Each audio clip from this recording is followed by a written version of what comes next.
ನೀವು ಕೂಡ ವಿಟಮಿನ್ ಬಿ12 ಕೊರತೆಯಿಂದ ಬಳಲುತ್ತಿದ್ದೀರಾ? ಹಾಗಾದರೆ ನಿಮಗೆ ಸಹಾಯ ಮಾಡುವ ಕೆಲವು ಆಹಾರಗಳು ಇಲ್ಲಿವೆ.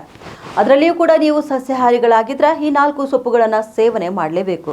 ಇವು ನಿಮ್ಮ ದೇಹದಲ್ಲಿ ಉಂಟಾದ ಬಿ12 ಕೊರತೆಯನ್ನು ನೀಗಿಸಲು ಸಹಾಯ ಮಾಡುತ್ತವೆ. ಹಾಗಾದರೆ ಆ ಸೊಪ್ಪುಗಳು ಯಾವ್ಯಾವು, ಅವುಗಳಿಂದ ಸಿಗುವ ಮತ್ತಷ್ಟು ಪ್ರಯೋಜನಗಳ ಬಗೆಗಿನ ಸಂಪೂರ್ಣ ಮಾಹಿತಿ ತಿಳಿಯೋಣ ಬನ್ನಿ. ಸಾಮಾನ್ಯವಾಗಿ ನುಗ್ಗೆ ಸೊಪ್ಪು ಈ ಎಲೆಗಳು ಪೋಷಕಾಂಶಗಳ ಶಕ್ತಿ ಕೇಂದ್ರವಾಗಿವೆ. ವಿಟಮಿನ್ ಎ, ಕ್ಯಾಲ್ಸಿಯಂ, ಕಬ್ಬಿಣ ಮತ್ತು ನಾರಿನಾಂಶದಿಂದ ಸಮೃದ್ಧವಾಗಿವೆ.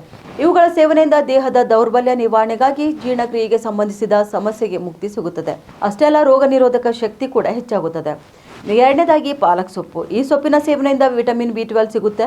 ಅಷ್ಟೇ ಅಲ್ಲ, ಇದು ಕಬ್ಬಿಣ ಮತ್ತು ಫೊಲೆಟಿನ್ ಉತ್ತಮ ಮೂಲವಾಗಿದ್ದು ನಿಯಮಿತವಾಗಿ ಸೇವನೆ ಮಾಡುವುದರಿಂದ ಆಯಾಸ ಹಾಗೂ ಆಲಸ್ಯವನ್ನು ನಿವಾರಿಸಲು ಸಹಾಯ ಮಾಡುತ್ತವೆ. ಇನ್ನು ಮೂರನೇದಾಗಿ ಹರಿವೆ ಸೊಪ್ಪು. ಚಳಿಗಾಲದಲ್ಲಿ ಹರಿವೆಯ ಸೇವನೆ ಆರೋಗ್ಯಕ್ಕೆ ಬಹಳ ಒಳ್ಳೆಯದಾಗಿದೆ.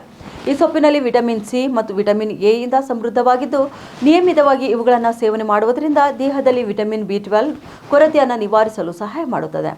ನಾಲ್ಕನೇದಾಗಿ ಕರಿಬೇವಿನ ಸೊಪ್ಪು. ದಿನನಿತ್ಯ ಬಳಸುವ ಕರಿಬೇವು ವಿಟಮಿನ್ ಬಿ12ನ ಉತ್ತಮ ಮೂಲವಾಗಿದೆ. ಇವುಗಳಲ್ಲಿ ಪ್ರೋಟೀನ್, ಕೊಬ್ಬು, ಕ್ಯಾಲ್ಸಿಯಂ, ಕಬ್ಬಿಣ ಮತ್ತು ವಿಟಮಿನ್ ಬಿ12 ಅನ್ನು ಹೊಂದಿದ್ದು ಚರ್ಮ ಹಾಗೂ ಕೂದಲಿಗೆ ತುಂಬಾ ಪ್ರಯೋಜನಕಾರಿಯಾಗಿದೆ. ಈ ಮಾಹಿತಿ ನಿಮಗೆ ಇಷ್ಟವಾದಲ್ಲಿ ತಪ್ಪದೆ ನಮ್ಮ ಪೇಜ್ಗೆ ಫಾಲೋ ಮಾಡಿ. ಉತ್ತರ ಕರ್ನಾಟಕ ನ್ಯೂಸ್, ಇದು ಕನ್ನಡದ ಉಸಿರು.